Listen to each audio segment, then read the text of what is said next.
अस्सलाम वालेकुम, आप देख रहे हैं डॉन न्यूज़। मैं मेज़बान अब्दुल गफ्फार पुराम रिप्ले के एक और एपिसोड के साथ। पाकिस्तान सुपर लीग 27 जनवरी से शुरू हो रहा है, जिसके लिए भरपूर तैयारियां जारी हैं। अगर हम देखें तो फ्रेंचाइजीज़ के साथ साथ पाकिस्तान क्रिकेट बोर्ड के भी जो सोशल मीडिया हैंडल्स हैं, वहाँ से अनाउंसमेंट का सिलसिला जारी है। हम आज के प्रोग्राम में ना सिर्फ आपको कद्दाफी स्टेडियम लाहौर और नेशनल स्टेडियम कराची के दोनों वेन्यूज़ हैं पाकिस्तान सुपर लीग 2022 के, वहाँ से अपडेट देंगे। हमारे नुमाइंदे आपको बताएंगे कि वहाँ क्या सूरत हाल है, किस तरह की तैयारी हो रही है। फिर हमारे साथ जो गेस्ट मौजूद होंगे, senior sports journalist Salim Khalid साहब, इनकी बड़ी गहरी नज़र है पाकिस्तान सुपर लीग के मामला पर। इसके हवाले से जितनी प्रॉब्लम्स हैं फ्रेंचाइज और पीसीबी के दरमियान भी माजी में जितने भी डिस्प्यूट होते रहे हैं या फिर जब उनके रेजोल्यूशन निकले, इन सब पे इनकी बड़ी गहरी नज़र रही है। इनसे इस बारे में बात करेंगे। बात करते हैं जनाब पाकिस्तान सुपर लीग 2022 की, और अगर हम बात करें तो दोनों ही स्टेडियम्स के अंदर बड़ी ज़बरदस्त तैयारियां जारी हैं। नेशनल स्टेडियम कराची हो या कज़ाफ़ी स्टेडियम लाहौर, दोनों जगह से हमारे नुमाइंदे हमें रिपोर्ट करने के लिए तैयार हैं। और साथ साथ हम बता सकें कि 27 जनवरी से चूँकि शुरू होना है, ये बड़ा इंपॉर्टेंट मामला है कि जो बायोसिक्योर बबल है वो दोनों तरफ जो है दोनों स्टेडियम में किस तरह उसको बरकरार रखा जाए, इसके लिए बड़े जो है सख्त जो है फैसले करने की इस वक्त जो है वो तैयारियाँ की जा रही हैं और कोशिश की जा रही है कि दोनों जो स्टेडियम्स हैं और जो होटल्स जहाँ पे मौजूद हैं वहाँ पर जो है क्या तैयारियाँ सख्त से सख्त की जाएँ। जनाब पहले आपको लेकर चलते हैं कज़ाफ़ी स्टेडियम लाहौर की सराउंडिंग में मौजूद हैं हमारे नुमाइंदे अबू बकर बिलाल। अबू बकर, कुछ बताइएगा, इस वक्त कज़ाफ़ी स्टेडियम लाहौर जो पीसीबी का हेडक्वार्टर है, जहाँ पाकिस्तान सुपर लीग के हवाले से तमाम बड़े फैसले भी हो रहे हैं, उसके सराउंडिंग्स में क्या सूरत हाल है और कोई बिल्डअप तैयार हो रहा है? जी बिल्कुल गफ़ार, मैं इस वक्त नेशनल स्पोर्ट्स कॉम्प्लेक्स में मौजूद हूँ और इसी कॉम्प्लेक्स के अंदर हमें कज़ाफ़ी स्टेडियम भी दिखाई देता है, नेशनल हॉकी स्टेडियम भी मौजूद है, पंजाब फुटबॉल स्टेडियम, अलहमरा और एलसीसीए और पाकिस्तान का जो नेशनल हाई परफॉर्मेंस सेंटर है वो ये तमाम चीज़ें जो हैं वो इसी नेशनल स्पोर्ट्स कॉम्प्लेक्स इस अरीना के अंदर ही मौजूद हैं। और अब इसको पीएसएल की तैयारियों के लिए सजाने का सिलसिला जो है वो शुरू हो चुका है। कज़ाफ़ी स्टेडियम का जो है पाकिस्तान क्रिकेट बोर्ड का जो हेडक्वार्टर है उसके ऊपर भी हम देख रहे हैं कि यहाँ पर प्लेयर्स की तस्वीर आवेज़ा की गई हैं, बोर्ड्स लगाए गए हैं, लेवल है जो कि हैशटैग है पाकिस्तान सुपर लीग का, वो यहाँ पर हमें दिखाई दे रहा है। इसके साथ साथ पाकिस्तान सुपर लीग की जो ट्रॉफ़ी है उसका रेप्लिका, हमें बड़ा सारा रेप्लिका कज़ाफ़ी स्टेडियम के बाहर नस्ब दिखाई दे रहा है। दाईं जाने मेरे कज़ाफ़ी स्टेडियम है जो कि बिल्कुल हकीकी मानों में यहाँ पर मौजूद है, और लेफ़्ट साइड पे जो ये आप स्टेडियम देख रहे हैं, ये कज़ाफ़ी स्टेडियम का रेप्लिका तैयार किया गया है जो कि लोग जब यहाँ पर आएँ तो उनके लिए अट्रैक्टिव का सबब बने। तो ये आप देख सकते हैं कज़ाफ़ी स्टेडियम है। टिकटों का हवाले से पाकिस्तान क्रिकेट बोर्ड ने आगाज़ कर दिया हुआ है और इस स्टेडियम के अंदर एक तो वीआईपी इंक्लोयर है जो कि इमरान खान है और फजल महमूद को वीआईपी इंक्लोयर का दर्जा दिया गया है। इसी तरह सईद अनवर और राजाज इंक्लोयर जो कि किसी दौर में पहले जनरल स्टैंड होते थे, लेकिन इस बार वो प्रीमियम स्टैंड है और इसकी टिकट जो है वो तकरीबन 2000 रुपये में दस्तयाब होगी। और इसके साथ साथ फर्स्ट क्लास स्टैंड भी इसके अंदर मौजूद हैं और जनरल स्टैंड जो कि अगर मैं आपको आसान अल्फाजों में समझाऊं कि विकेट जहां पे लगती है कज़ाफ़ी स्टेडियम की, उसका जो मिड विकेट है लेफ़्ट और दाएं जानब, इसको इस बार जनरल स्टैंड बनाया गया और इसकी टिकट 500 रुपये में दस्तयाब है। लेकिन वो लोग जो 17 जनवरी से पहले टिकट ख़रीद लेंगे उनके लिए पाकिस्तान क्रिकेट बोर्ड ने स्पेशल डिस्काउंट का भी ऐलान कर रखा है। तो गेमा गेमी बनती जा रही है और उम्मीद की जा रही है कि जब तक पाकिस्तान सुपर लीग का मेला यहाँ पर सजे, तमाम इंतजामात जो है वो मुकम्मल हों। और यहाँ पर क्योंकि रमीज़ राजा ने इस बार फ़ैन जोन्स बनाने का फ़ैसला किया है, तो इधर ही स्टेडियम के बाहर नेशनल स्पोर्ट्स कॉम्प्लेक्स का एरिया जो है वो देखा जा रहा है। यहाँ पर फैंस के लिए फ़ैन जोन भी जो है वो भी बनाया जाएगा। जी बहुत शुक्रिया अबू बकर। आप देख रहे थे कि कज़ाफ़ी स्टेडियम लाहौर के बाहर इस वक्त तमाम तर जो है वो तैयारियां जो है वो जारी हैं और कोशिश की जा रही है कि जितना अच्छा बिल्डअप तैयार हो जाए। और इस मरतबा चूँकि इंटरनेशनल सीरीज़ भी नहीं है, सो पाकिस्तान क्रिकेट बोर्ड और फ्रेंचाइज के बाद बड़ी अच्छी अपॉर्चुनिटी है कि इस वैक्यूम जो खाली है पीएसएल से पहले, उसमें जितनी ज़्यादा अच्छी तशहीर की जा सके। और मैंने सिर्फ आपको बताया था कि आज हमारे साथ मौजूद होंगे सलीम खालिद साहब, जिनकी बड़ी गहरी नज़र है पाकिस्तान सुपर लीग के मामला पर। सलीम साहब, बहुत बहुत शुक्रिया प्रोग्राम में ज्वाइन करने के लिए। और आप अभी लाहौर में बहुत मौजूद हैं, कल तो आप मौजूद थे, आपकी तस्वीर भी देखी मैंने पीसीबी के चेयरमैन रमीज़ राजा से। आप सर क्या बिल्डअप देख कर आए हैं और पाकिस्तान सुपर लीग के हवाले से क्या आपको लगता है कि इस वक्त तैयारियाँ जारी हैं, जोशो खरोश मौजूद है? मेरी आप पे भी बड़ी गहरी नजर है, माशाल्लाह आप भी बड़ा अच्छा काम कर रहे हैं। मैं लाहौर गया था बिल्कुल गफ्फार, और वापस आ चुका हूँ अब, और मैं देख कर आया कि काम तो पीएसएल के हवाले से शुरू हो चुका है। लेकिन जिस तरह आपने ये बात बोली कि करना चाहिए पहले से ही तैयारियां, और इस तरह का इवेंट क्योंकि अभी कोई इंटरनेशनल सीरीज भी नहीं हो रही, एक वैक्यूम है, तो ज्यादा अच्छा मौका है कि पीएसएल को बड़ी जबरदस्त तरीके से पेश किया जाए। और मेरा ख्याल है इस हवाले से तैयारियां जारी हैं, और मसला सिर्फ कोरोना का है, ये ओमिक्रॉन जो नया वेरिएंट आया है, और कराची में जितने ज्यादा केसेस सामने आ रहे हैं, इस वजह से परेशानी जरूर है। लेकिन ये जाहिर है कि किसी के हाथ में नहीं है, कोई बोर्ड भी इसमें कुछ नहीं कर सकता। जो मेडिकली जो आगे जाके हालात होते हैं, जो देखते हैं, उसको देखना पड़ेगा। उसके अलावा अगर हम देखें तो अगर क्रिकेटिंग लिहाज से भी देखें तो जैसे आपका सवाल है, मैंने वहाँ देखा कि टीमों की प्रैक्टिस जारी है। जैसे लाहौर कलंदर के कप्तान शाहिद आफरीदी को मैंने देखा, खुद नेट सेशंस कर रहे थे वो। दूसरी टीमें जो हैं, वहाब रियाज जो हैं, वो बड़ी तैयारियां कर रहे थे अपनी। शान मसूद को मैंने देखा कि वो भी वहाब रियाज के साथ जा रहे थे, वो भी लाहौर में थे, नेशनल हाई परफॉर्मेंस सेंटर में, वहाँ पे वो ट्रेनिंग कर रहे थे। तो अपने तौर पे जो प्लेयर्स हैं, उन्होंने प्रैक्टिस का सिलसिला भी जारी रखा हुआ है, और पीसीबी भी लगा हुआ है। आप देख रहे होंगे कि कमर्शियल कॉन्ट्रैक्ट हो रहे हैं, फ्रेंचाइजीज भी अपने तौर पे कोशिशें कर रही है, वो भी अपने कमर्शियल कॉन्ट्रैक्ट कर रही हैं, और टिकटों की फरोख्त का भी जो है ऐलान हो चुका। तो चल रहा है काम, काफी नजर तो आ रहा है। सलीम साहब, आपने रिपोर्ट किया था कुछ दिन पहले अपने अखबार में, और ये बड़ी अच्छी खबर थी कि पाकिस्तान क्रिकेट बोर्ड के साथ जो मुंसलिक फ्रेंचाइजीज हैं, जिन्होंने बड़ा डेडिकेशन के साथ काम किया है, अपना पैसा लगाया है, नुकसानात बर्दाश्त किए हैं, और अब क्या पहली मरतबा आपको लगता है कि ये जो बड़ी ज़बरदस्त ब्रॉडकास्ट डील हुई है, स्ट्रीमिंग राइट्स इंक्रीज़ हुए हैं, आपके जो ब्रांड पार्टनर्स होते हैं उनके हवाले से जो टेंडर्स थे उसके अंदर बड़ा अच्छा रिस्पांस मिला, तो सलीम भाई आपको लगता है कि मुश्किलात कुछ कम होगी फ्रेंचाइजीज से? और जो एक फाइनेंशियल मॉडल पे बात होती है, और इससे पहले डिस्प्यूट आपने तो इस पर बहुत ज़्यादा रिपोर्टिंग की है, कुछ बेहतरी के जाने बढ़ेंगे? डेफिनेटली गफार, बेहतरी की जाने बढ़ना शुरू हो गए।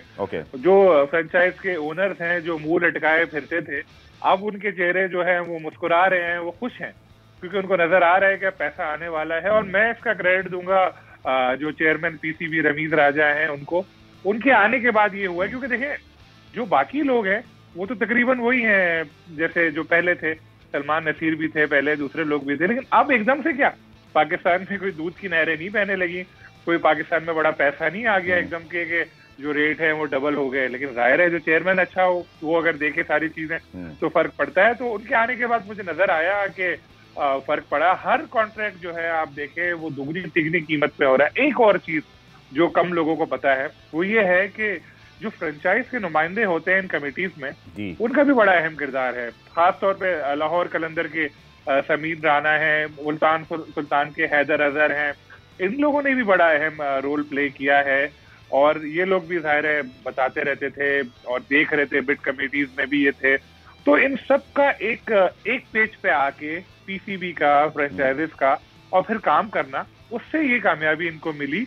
और ये जाहिर है, मैं सलमान नसीर को भी बोलूंगा, सलमान नसीर ने भी डेफिनेटली काम किया, इसमें लोगों ने बताया था, लेकिन सलमान नसीर पहले भी थे, ऊपर जाहिर है बहुत अच्छा आया और आपने फ्रेंचाइजेस को स्पेस दिया, तो सबने मिलकर किया। तो फिर ऐसा आया कि 2-3 साल में इनके सारे जो नुकसानात थे फ्रेंचाइजेस के पुराने, वो कवर हो जाने चाहिए। जो 50 करोड़ मैंने मेंशन किया था अपनी स्टोरी में गफार, वो मिनिमम अमाउंट है, वो मिनिमम अमाउंट है। जो कोयटा ग्लैडिएटर जैसी टीमें हैं वो तो बस अब डॉलर ही डॉलर हैं उनके पास, तो बाकी टीमों के पास भी पैसे बहुत आएंगे। तो अब अपनी स्पॉन्सरशिप उनकी जितनी होती है, वो सारे पैसे भी अगर देखें तो कैलकुलेटर लेके बैठेंगे पीएसएल के बाद, तो ये तो बंगड़े डालेंगे सारे फ्रेंचाइज ओनर। सारे मुल्तान सुल्तान को अगर मैं चले कह दूं कि 1 अरब से ज्यादा उनकी फीस है, या लाहौर कलंदर की, चले वो कहते हैं ना पाकिस्तान सुपर लीग में तब्दीली आ नहीं रही, बल्कि मुझे लग रहा है कि सलीम भाई की बातों से कि तब्दीली वहां आ चुकी है, तभी जैसे सलीम साहब रिपोर्ट कर रहे हैं। हमने कदाफी स्टेडियम लाहौर से तो आपको अपडेट बताई थी, अबू बकर ने वहाँ से बताया क्या इंतजाम हो रहे हैं कि नेशनल स्टेडियम कराची में क्या मामला हैं। स्टेडियम के अतराफ काउंटडाउन क्लॉक तो लग गया था, लेकिन और क्या तैयारियां चल रही हैं? इमरान आप बताइएगा, नेशनल स्टेडियम कराची में क्या माहौल है? सबसे पहले लीग यहाँ शुरू होनी है, क्या इंतजाम हो रहे हैं? बिल्कुल गफार, इस वक्त मैं मौजूद हूँ नेशनल स्टेडियम कराची में, और पाकिस्तान सुपर लीग में अब 15 रोज़ बाकी है, क्योंकि आज 12 जनवरी और 27 जनवरी से इवेंट का यहाँ पर आगाज़ होना है। और पाकिस्तान सुपर लीग की तैयारियों का जो सिलसिला है वो भी यहाँ पर जारी है। ग्रास की जो है वो कटिंग की जारी है, अभी कुछ देर पहले विकेटों पर भी काम जारी था। अभी ग्राउंड स्टाफ ने जो है वो ब्रेक लिया, और कमर्शियल एक्टिविटीज़ भी नेशनल स्टेडियम में जारी है। और ग्राउंड के बाहर की अगर हम बात करें तो जो काउंटडाउन क्लॉक है वो भी अब चल रही है 15 रोज़, जिस तरह मैंने पहले बताया कि अब पाकिस्तान सुपर लीग में बाकी हैं। बड़े बड़े पोस्टर्स भी खिलाड़ियों के नेशनल स्टेडियम में हमें यहाँ पर नज़र आ रहे हैं। स्टैंड्स की अगर हम बात करें तो स्टैंड्स में भी सफाई का काम जारी है। वो कि अभी NCOC ने ये फैसला करना है कि जो उन्होंने 100% फैंस को इजाज़त दी थी वो इस सूरत हाल में क्या काबिल अमल है या नहीं, इस पर भी अभी जो है वो फैसला होना है। टिकटों की जहाँ तक बात करें तो पाकिस्तान सुपर लीग के टिकटों की फ़रोख्त गुज़िश्ता रोज़ शुरू हुई और अभी सिर्फ ऑनलाइन टिकटें जो है वो फ़रोख्त हो रही है और ऑनलाइन में हमने हमेशा ही देखा है कि रुझान थोड़ा सा फैंस का कम नजर आता है। आउटलेट्स पर भी जहाँ पर हमारी वो जो वेबसाइट इंतजामिया है उनसे बात हुई है तो उनका ये कह रहे हैं आउटलेट्स पर भी अब से 1 से 2 रोज़ में ये टिकट दस्तियाब होंगी। उसके बाद जो है वो एक मेले का समा 27 जनवरी से जब यहाँ पर लगेगा। कराची किंग्स और मुल्तान सुल्तान की टीमें यहाँ पहले मैच में मध्य मुकाबले होगी। ओपनिंग सेरेमनी भी यहाँ पर होगी, लेकिन कहा यह जा रहा है कि इस मरतबा एक जिस तरह फुल फ्लैज ओपनिंग सेरेमनी होती है वो नहीं होगी, एक छोटी ओपनिंग सेरेमनी से इवेंट का आगाज़ होगा। जी बहुत शुक्रिया इमरान, बड़ी तफसील से टिकट सेल्स के साथ जो प्रिपरेशंस हो रही हैं और फिर जो बाकी मामलात पे आगाह किया। लेकिन सलीम भाई ये बड़ा इंपॉर्टेंट सवाल है कि कराची में अनफॉर्चुनेटली जो एक कोविड केसेस का रेशो बहुत तेज़ी से बढ़ रहा है, जिस पर तशवीश भी है ज़राए सिंध हुकूमत को भी और PCB को भी। आपको क्या लगता है, खुदा न खास्ता कुछ ऐसी खबरें रिपोर्ट हुई थी कि एक वेन्यू के ऑप्शन पर भी गौर किया जा सकता है? आई रियली विश कैसा ना हो। गफ्फार, सबको तशवीश है सिवाय अवाम के, कि अवाम तो आप देखें ना मास्क पहन रहे हैं ना कोई एहतियाती तदबीर इख्तियार कर रहे हैं। तकरीबात भी वैसे जारी है। लोग जब तक खुद नहीं सोचेंगे तो डर तो है कि ये मसला पड़ेगा। क्रिकेट तो बाद में आती है। हम अगर क्रिकेट की बात करें तो डेफिनेटली ये इस तरह से अगर हालात जारी रहे और गवर्नमेंट ने ही कोई ऐसा ऐलान कर दिया कि जी क्राउड के बगैर कराओ या कम क्राउड के साथ कराओ तो बड़ा मसला होगा। और हर कोई भी जो भी बड़ा इवेंट होता है उसका एक प्लान बी मौजूद होता है, प्लान सी भी मौजूद होता है, चाहे वर्ल्ड कप हो या दूसरे इवेंट हो। जैसे वर्ल्ड कप इंडिया से UAE में हुआ था तो डेफिनेटली PCB का कोई इसमें भी प्लान भी मौजूद है कि अगर कराची में मैचेस नहीं हो सके तो लाहौर में शिफ्ट कर दिए जाएं या पहला जो है लाहौर से शुरू करें फिर यहाँ लेकर आए। इस तरह के मुख्तलिफ प्लान हैं। लेकिन अभी तक जो पहले का शेड्यूल ऐलान हुआ है उसी को जहन में रखकर तैयारियां हो रही हैं। इसका सबूत ये है कि कल या परसों गालिबन वो जो टिकट्स के रेट्स आए हैं, जिसमें नेशनल स्टेडियम में जो मैचेस हैं उसकी भी टिकट्स जो है फरोख्त के लिए पेश कर दिए गए हैं। इट्स मीन कि अभी तक तो है प्लान में, लेकिन आगे का क्या होगा अल्लाह जानता है। लेकिन होपफुली ऐसा हो कि कराची में मैचेस शेड्यूल के मुताबिक हों, क्योंकि यहाँ के लोग भी बहुत ज्यादा बेचैन है क्रिकेट देखने के। अब आप ये नहीं कहेगा कि फिर वेस्ट इंडीज के मैचेस देखने क्यों नहीं आए, वो तो आपको वजह पता है कि जितने मुकाबले से भरपूर मैचेस होंगे बड़े प्लेयर आएंगे, लोग उसमें आएंगे। और PSL के मैचेस तो ऐसे ही होते हैं कि मुकाबले से भरपूर भी होते हैं, प्लेयर भी अच्छे आते हैं। तो होपफुली कि हम और आप भी कराची में मैच देखेंगे। आप प्रेस बॉक्स से देखेगा, मैं किसी बॉक्स में बैठ जाऊंगा। बहुत बहुत शुक्रिया, आपने जो है कहते हैं प्रेस बॉक्स वाली बात की। लेकिन एक और बड़ी इंपॉर्टेंट चीज़ है सलीम भाई कि जो बड़े प्लेयर्स लोगों को जाहिर बात है एक्सपेक्टेशंस बहुत बढ़ गई हैं। ब्रांड बहुत बड़ा है माशाल्लाह, हम खुद भी उसको ऑन करते हैं, हमने इसको एंजॉय भी किया है हमेशा। बड़े बड़े प्लेयर्स से हमें इंटरव्यू करने के मौके मिलते हैं, आप भी माशाल्लाह करते रहते हैं, हमें भी मौका मिलता है। तो ये एक बहुत बड़ी डेवलपमेंट है जो PSL ने हमारे लिए भी की है। लेकिन लोगों का एक शिकवा है कि और मज़ीद बड़े नाम आ सकते थे या आने चाहिए। आप ही क्या राय है, अंदरूनी कहानी क्या है? क्योंकि लोगों की फरमाइश, एक आम आदमी की सोच वो उस तरह सोचता है, बट आपके पास प्लेटफॉर्म है सलीम भाई, कुछ फैंस का बताना चाहें कि क्या हर्डल्स होते हैं? 100% ये बात बिल्कुल ठीक है कि बड़े नाम आने चाहिए। और जो चेयरमैन PCB रमीज राजा ने ऐसी कोशिश भी की, उन्होंने कहा भी कि आप ज्यादा पैसे दें और बड़े प्लेयर लाएं, और फ्रेंचाइज भी तैयार हो गई थी। लेकिन फिर अनफॉर्चुनेटली बात बन नहीं सकी। देखें इस वक्त बिग बैश भी जारी है और फिर बांग्लादेश ने भी इन्हीं डेट्स में अपनी लीग्स का ऐलान कर दिया है। कुछ इंटरनेशनल सीरीज भी हो रही हैं, तो प्लेयर्स जो हैं उनकी जो तरजीहात हैं वो जरा फिर बदल जाती हैं। कुछ यहाँ आते हुए भी नखरे ज्यादा दिखाते हैं जो गैर मुल्की प्लेयर्स हैं, हालांकि पैसे देने को तैयार थे ये। लेकिन अच्छा, अब शेड्यूलिंग का भी मसला होता है। हर इतनी सारी लीग्स हो रही हैं गफ्फार के, अब पैसे को सोचते हैं लोग कि यार गफ्फार मुझे 10 रुपए दे रहा है, सलीम मुझे 11 रुपए दे रहा है, तो मैं चलो सलीम के बाद जाके खेल लेता हूँ। तो इस तरह की चीजें बहुत सारी आती हैं। तो मेरा ये ख्याल है कि शायद यही वजह है। ये अभी पहला साल है रमीज राजा साहब का और उनके बड़े ताल्लुकात हैं फॉरेन प्लेयर्स, उनको अच्छी तरह जानते हैं कमेंट्री की वजह से। होपफुली कन्विंस करेंगे वो और फिर बड़े नाम भी यहाँ आएंगे। मेरे ख्याल में आपके जहन में आ रहा होगा कि यार ये रमीज राजा साहब की बड़ी तारीफें कर रहे हैं, तस्वीर भी मैंने ट्विटर पे देखी, लेकिन आप मुझे बहुत पहले से जानते हैं, मैं जब किसी की तारीफ करता हूँ तो जेन्युइन करता हूँ, तो जो मेरी चीज नजर आ रही है वो मैं देखी तो मैंने आपको बताई।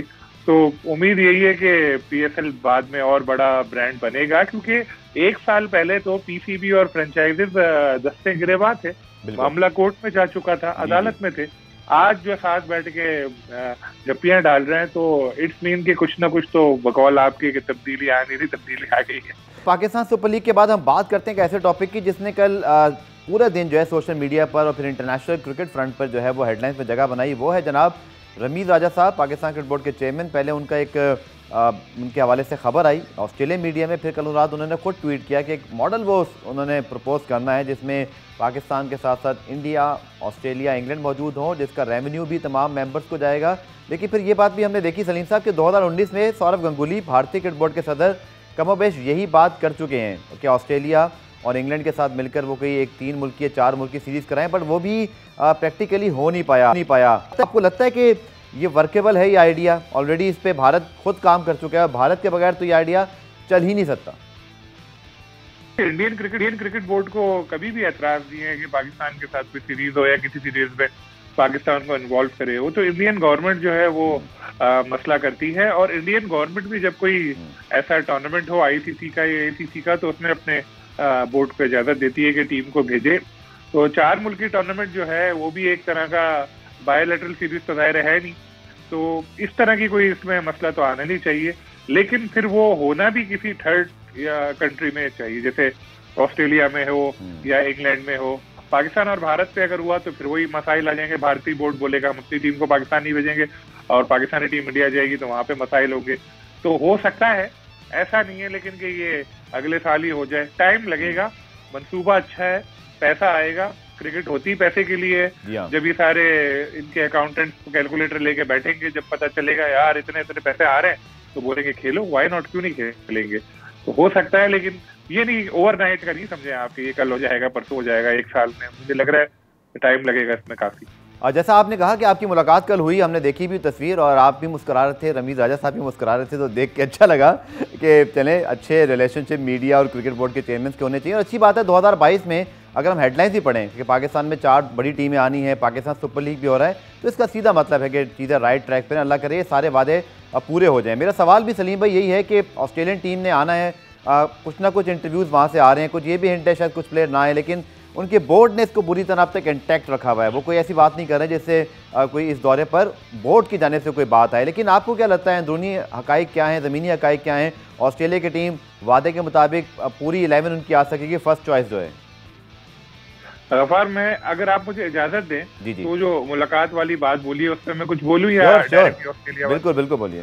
तो मुलाकात तो एक वैसी मुलाकात थी, मतलब कोई खास एजेंडा नहीं था या कुछ नहीं था। मैं लाहौर में था जी। तो चेयरमैन साहब से मुलाकात के लिए मैं चला गया, वहां पर हमारी बात हुई मुख्तलिफ क्रिकेटिंग इशूज पे, जिस तरह उनके प्लान्स हैं वो उन्होंने बताया, जो वाकई मैं देख भी रहा था, तो जो चीजें मुझे अच्छी भी लग रही थी तो मैंने उनको बताया। उसके अलावा और कुछ नहीं। जो मेरे इश्यूज हैं बोर्ड के साथ, जो आपको बहुत अच्छी तरह पता है, वो सब बरकरार हैं, और मैंने कल उन पे वाजे भी कर दिया है कि जी मैं ये नहीं चाहता कि आप किसी को कुछ बोलें या कुछ करें, नहीं।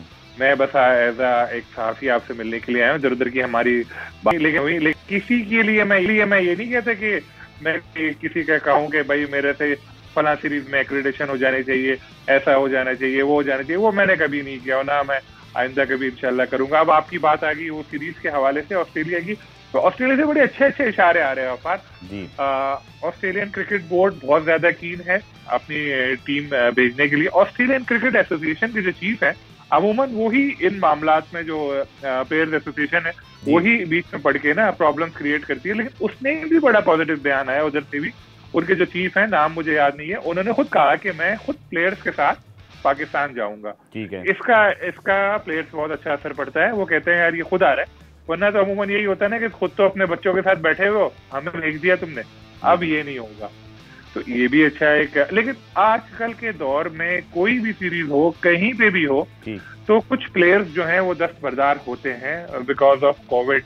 और पाकिस्तान के हवाले से तो गोरे वैसे ही ऐसे तशवीश लेके जहन में बैठते हैं। हालांकि आप और हम यहाँ रह रहे हैं अल्हम्दुलिल्लाह, हमें पता है कि अब हालात जो हैं बिल्कुल ऑलमोस्ट नॉर्मल है, कोई ऐसा मसला नहीं है किसी को कि कोई टीम आए तो उसको कोई खतरा हो यहाँ पे, लेकिन उनके जहनों में एक परसेप्शन जो है वो है बैठा हुआ है। तो डेफिनेटली होगा इस सीरीज में कि कुछ प्लेयर्स दस्तबरदार होंगे, कुछ प्लेयर्स नहीं आएंगे, जैसे पैट कमिंस ने भी कहा कि वो श्योर नहीं है, लेकिन सीरीज होगी। और ऐसा नहीं है कि सारे प्लेयर्स दस्तबरदार हो जाएंगे, बड़े नाम भी आएंगे, लेकिन अगर कुछ हो तो आप हैरान नहीं होगा, ऐसा होगा और हर सीरीज में भी होता है। लेकिन आप ये देखिए कि आज से पहले मुझे तो याद नहीं पड़ता कि कभी इंग्लैंड ने या ऑस्ट्रेलिया के क्रिकेट बोर्ड ने कोई सीरीज खेलने से मना किया हो, या पाकिस्तान क्रिकेट के मफाद के खिलाफ कोई ऐसा काम हुआ हो। उसके बाद उन्होंने बाकायदा माजरत की हो, उनके बोर्ड के लोग यहाँ पाकिस्तान आए हो। अगर आपको याद पड़ता है तो शायद हो कुछ, मेरी तो याददाश्त में ऐसी कोई बात नहीं थी। फर्स्ट टाइम मेरा ख्याल है कि बिल्कुल ऐसा हुआ। ये हमारी कामयाबी है, ऐसा ही होना चाहिए। जितनी हमारी क्रिकेट स्ट्रांग होगी और हमारी टीम अच्छा परफॉर्म करेगी, हमारी इज्जत बढ़ेगी। असल चीज है इज्जत। तो क्रिकेटिंग कम्युनिटी में जितनी आपकी इज्जत होगी उतने ही आपका फायदा होगा और टीमें फिर खुद चाहेंगी कि आपसे आके खेले। तो मुझे एक पॉजिटिव चीज ये नजर आई कि अब ऐसा पाकिस्तान की इज्जत हो रही है और गोरे जो हैं उनको खुद अपनी गलती का एहसास हुआ। जो बयानात थे कोई पाकिस्तान में बैठ के राशिद लतीफ, आमिर सुहेल, इंजमामुल हक ने नहीं दिए, वो बयानात उनके अपने प्लेयर्स ने दिए। इंग्लैंड के खिलाड़ियों ने साबिक खिलाड़ियों ने बयानात दिए, उनके अपने मीडिया ने लिखा, ऑस्ट्रेलिया के प्लेयर्स ने और मीडिया ने लिखा, शेन वॉर्न वगैरह वो सब भी आप कह रहे हैं कि पाकिस्तान अगर जाना है तो जाना चाहिए उनकी टीम को, अगर सिक्योरिटी ठीक लगे तो। और सिक्योरिटी तो ठीक है, आपको पता है, तो अच्छा है ये टीमें आएंगी। तो आपने तो गफार देखा है ऑस्ट्रेलिया को यहाँ खेलते हुए, शेन वॉर्न वगैरह को भी, मैग्रा को भी खेलते हुए देखा है, लेकिन जो दूसरे हैं जो बिल्कुल नई नस्ल है उन लोगों को तो पता ही नहीं, वो तो टीवी पे ही देखते रहते हैं। जब एक अपने सामने लाइव आप बड़े बड़े प्लेयर देखेंगे खेलते हुए, उसका एक मजा ही और है। और उसको देख के कितने सारे बच्चे सोचेंगे कि यार सलीम भाई आपकी एंट्री मुझे याद है, अखबार वतन वाला मुझे आपके दिन याद है, आप बहुत जल्दी आ गए थे, इसलिए शायद आपने ज़्यादा गौर से देखा था, हमें तो सही तरह याद भी नहीं है, क्योंकि 98 में जब आए थे मुझे याद है कराची में शायद मैच था, वो मुझे हल्की झलक याद है। लेकिन प्रॉपर जिसको आप कह रहे हैं ना कि ऑस्ट्रेलियन टीम को खेलते हुए देखना, ये तो फर्स्ट टाइम एक तरह से होगा इवन हमारी जनरेशन के लिए भी कि वो प्रॉपर सीरीज़ देखें। वो 98 के मैच की कुछ यादें ज़रूर याद है, लेकिन प्रॉपर सीरीज़ नहीं याद के। आप तो खैर बहुत पहले आ गए थे ना। नहीं गफार, आप कसर नफसी से काम ले रहे हैं माशाल्लाह। आप भी कोई टीनेजर नहीं रहे, आप भी क्रिकेट में आ गए, लेकिन खैर फील्ड में आप लेट आए, फील्ड में आपको मौका मिला, अब अच्छा है। तो अब आप लाइव देखिएगा जाकर, जब ये टीमें सारी आए इनको, उसका एक अलग ही मजा है। एक मुकाबले से भरपूर क्रिकेट जो होती है उसको देखते हैं तो अच्छा ही एक, जैसे मैंने कहा कि एक नए जो प्लेयर्स हैं उनको एक नया शौक होता है कि यार मुझे भी बनना है बड़ा बॉलर इनकी तरह से। जैसे अब आप देखें कि होम ग्राउंड पे खेलने का मौका मिल रहा है तो हमारे प्लेयर्स की जो परफॉर्मेंस है ओवरऑल उसमें फर्क पड़ा है। चाहे वो रिजवान हो, बाबर हो या दूसरे यंग लड़के हो, धानी वानी जैसे आए सामने, तो फर्क तो पड़ता है गफार। जो होगी इंशाल्लाह क्रिकेट इस तरह की तो उसका फर्क तो पड़ेगा। बस ये कोविड को दुआ करें खत्म हो, इसकी वजह से अब जो है मसले हो रहे हैं। बिल्कुल, ये एक वाइड हर्डल है जो इस पर पाकिस्तान क्रिकेट की राह में हमें भी दिखाई। मैं भी आप सबसे कहूँगा कि ज़रूर सोशल डिस्टेंसिंग कीजिए, मास्क लगाइए और साथ साथ अब तो बूस्टर भी अवेलेबल है तो ज़रूर वैक्सीनेशन कराएं, क्योंकि वैक्सीनेशन के बाद हमने देखा है कि डेथ रेशो भी कम हुआ है और यही एक चीज़ है जिसको हम कम से कम अपने लिए कर सकते हैं। प्रोग्राम के आखिर से पहले बात करते हैं पाकिस्तान के लेग स्पिनर यासिर शाह, बड़े वर्ल्ड क्लास परफॉर्मर है, लेकिन अनफॉर्चुनेटली एक केस में उनका नाम आया, FIR में नाम दर्ज हुआ, उसके बाद PCB ने भी कहा कि वो अपनी तहकीकात करेंगे, लेकिन आज अपडेट आई कि उनका नाम जो है वो FIR से निकाला जा रहा है, निकाल दिया गया है। हमारे नुमाइंदे ताहिर नसीर मौजूद है। ताहिर, क्या अपडेट है इस केस के हवाले से? बहुत ज़्यादा इस पर लोगों ने बात की, यासिर शाह का ट्वीट भी आया कि वो कहते हैं जी उनका नाम गलती से या गलतफहमी में डला, वो ये भी कह रहे हैं कि वो कोई इस पर जो है वो एक्शन भी लेना चाहेंगे। ताहिर, क्या हुआ एक्चुअली जिसकी वजह से फिर उनका नाम FIR से निकाला गया? देखें, ये जो मुकदमा दर्ज हुआ था थाना शालीमार में दर्ज हुआ था और जिस खातून की मदयत में मुकदमा दर्ज हुआ था उसमें यासिर शाह और उनके दोस्त फरहानुद्दीन के ऊपर जिनसी हरासा करने का इल्जाम लगाया गया था और इसके अलावा कुछ शीशे कैफे के नाम भी बताए गए थे। फिर उस खातून ने यह भी इल्जाम आयद किया था कि यासिर शाह ने उनको टेक्स्ट मैसेज किए हैं, थ्रेट्स भी किए हैं। लेकिन अचानक इस केस में नया मोड़ सामने आता है। जो मरकजी मुलजिम है फरहानुद्दीन, उसकी तो इस्लामाबाद की एडिशनल सेशन अता रबानी की अदालत से जमानत मुस्तरद होती है और वो फरार हो जाते हैं। ताहम आज जो है एक नया मोड़ ये सामने आया है। कौमी क्रिकेटर यासिर शाह, उनका मुबैना जाति केस में उनको बेगुनाह करार दे दी गया और पुलिस हुकाम ये कह रहे हैं कि खातून ने आके ये बयान दिया है कि यासिर शाह का नाम गलत बयानी के बाइस इस FIR में शामिल किया गया था, जिसके बाद थाना शालीमार पुलिस ने यासिर शाह का नाम FIR से खारिज कर दिया और मुद्दईया ने भी यासिर शाह का नाम इस केस से निकालने का कहा है। FIR की ज़िमनी रिपोर्ट भी जारी कर दी है, जबकि SHO शालीमार ये कहते हैं कि अब यासिर शाह का इस केस से कोई ताल्लुक नहीं है। ताहम अगर हम FIR का मतन पढ़ें तो उस मतन के ऊपर इस खातून जो मुद्दईया है इससे वाज़ह तौर पर लिखा कि लाहौर में इनकी मुलाकात यासिर शाह से हुई, वहाँ पे इनकी कजन इनके दोस्त से फरहान, उसके बाद इस्लामाबाद के शीशा कैफे में गए, लेकिन अचानक आज उनका नाम FIR से खारिज कर दिया गया है। चलिए ताहिर, बहुत बहुत शुक्रिया आपका। पाकिस्तान क्रिकेट के लिए ऑब्वियसली देखा जाए सलीम साहब तो ये बड़ी एक बदनामी का बायस बन रही थी खबर, लेकिन आई रियली विश कि ये सारे मामला जिस तरह बताए गए हैं ये आगे भी इसी तरह रहें। और यासिर शाह बड़ा नाम है पाकिस्तान क्रिकेट का और आई थिंक अच्छी डेवलपमेंट कहेंगे आज उनके नाम के हवाले से और पाकिस्तान क्रिकेट के हवाले से। गफार, असल में ये जो इस तरह के निजी नौयत के वाकयात होते हैं इस पे हमारी मालूमात जो है बहुत कम होती हैं। तो या को सिर्फ इस वजह से हम कहें कि वो क्रिकेटर है, इतनी विकेटें ली हैं तो बहुत अच्छा है, क्योंकि हमें पता नहीं है। होपफुली सब कुछ ठीक हो तो वो भी ठीक बात नहीं होगी, लेकिन अगर उनके इल्जाम की वजह से हम यासिर शाह को बुरा कहें कि यासिर शाह ऐसा है, वो भी ठीक बात नहीं होगी। तो अगर अच्छे है चले FIR खत्म हुई तो पुलिस ने कुछ सोच समझ के ही किया होगा, लेकिन अमूमन आपको पता है मेरा ख्याल यही है कि जो पर्सनल लेवल के प्लेयर्स के जो इश्यूज होते हैं उसमें थोड़ा सा पीछे रह के अच्छा रहता है। वैसे आज मजा आया गफार आपसे बात करके, हर बार की तरह माशाल्लाह आपकी नॉलेज क्योंकि क्रिकेट पे बहुत है तो सवाल आपके ऐसे होते हैं कि काफी सारी नई चीजें सामने सर जाते जाते आपसे मैं ब्रेकिंग न्यूज तो नहीं कहूंगा, जो कि वो तो आप खुद रिपोर्ट करेंगे, जाहिर बात है प्रोफेशनलिज्म की बात है, लेकिन आपको क्या लगता है सर ये टीम मैनेजमेंट वाले जो मामला हैं इस पे लोग ये मामला PSL में दब गया, लेकिन सकलैन मुश्ताक बहुत अच्छा काम कर रहे हैं। मेरी भी आपकी राय से मैं मुत्तफिक हूँ और उसका आधार भी मैंने किया है आपकी तरह सोशल मीडिया पर कि हम क्यों फॉर ग्रांटेड लेते हैं अपने प्लेयर्स को। वो अच्छा खासा काम कर रहे हैं, उनकी तब्दीली कोई नागुज़ीर तो नहीं है, हम क्या उनको कंटिन्यू नहीं कर सकते?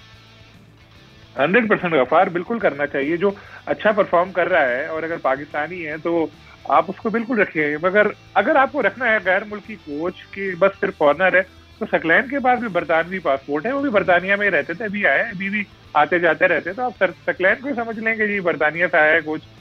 मैं तो यही कहूंगा कि आपको बिल्कुल सकलैन मुश्ताक ने अच्छे नताइज दिए हैं, चाहे वो वर्ल्ड कप हो आगे की सीरीज हो, उनको बरकरार रखना चाहिए। लेकिन जो हालात बता रहे हैं जो PCB ने अपने प्रेस रिलीज में भी कहा कि जो बाबर आजम है, रिजवान वगैरह है, फॉरेन कोच का कह रहे हैं, तो मुझे नहीं पता कितना उन लोगों का इसमें है ख्याल, लेकिन लगता है ऐसे ही कि फॉरेन कोच ही आएगा और सकलैन मुश्ताक जो दोबारा से ये हाई परफॉर्मेंस सेंटर वगैरह में खिदमत अंजाम देगी। ठीक है, बहुत बहुत शुक्रिया सलीम खालिद साहब, आपके साथ बात हुई तमाम PSL के हवाले से और पाकिस्तान के जितने ताज़ा मामलात हैं उन पर तस्लीम साहब का तजज़िया आपने सुना। आप आज प्ले के हैशटैग के जरिए अपना फीडबैक दे सकते हैं, साथ यूट्यूब पर ज़रूर कमेंट सेक्शन में जाके अपनी राय से आगाह कीजिएगा। पुनः रिप्ले देखने का शुक्रिया, कल दोबारा आपसे मुलाकात होगी, तब तक के लिए अल्लाह हाफ़िज़।